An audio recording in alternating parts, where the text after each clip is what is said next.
السلام عليكم ورحمة الله تعالى وبركاته، كيف الحال؟ معاكم الشيخ الروحاني عبد الكريم أبو إبراهيم من سلطنة عمان. سوف نتكلم اليوم في هذه الحلقة المباركة عن خواتم الروحانية.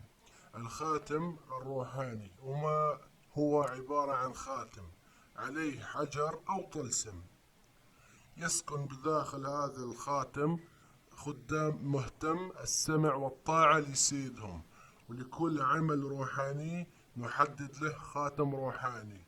فيوجد خاتم لجلب الحبيب، هذا خاص بجلب الحبيب، وخاتم خاص بجلب الأرزاق، وخاتم خاص بمحبة عامة، وهكذا. ويوجد خاتم روحاني عام يشمل أكثر من عمل حسب طلب الزبون. يعني هذا الخاتم يشمل بعض الأعمال الروحانية حسب طلب الزبون، إيش يبغى يشمل 4 5 أعمال في خاتم واحد. عند شراء خاتم روحاني من شيخ روحاني يجب أن نلاحظ أمرين: الأول تخديم الخاتم، الثاني ربط قرين الزبون بالخاتم أو ربط قرين الشخص بالخاتم. تخديم الخاتم يعني زرع خدام على الخاتم، وكل خاتم خاص بمهمة ما.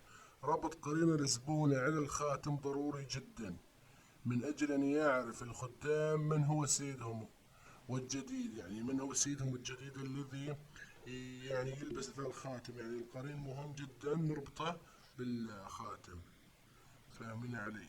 كي لا يفيد يعني الخاتم شخص، يعني هذا انت إذا ما ربطه ما يفيدك بشيء، فاهم علي؟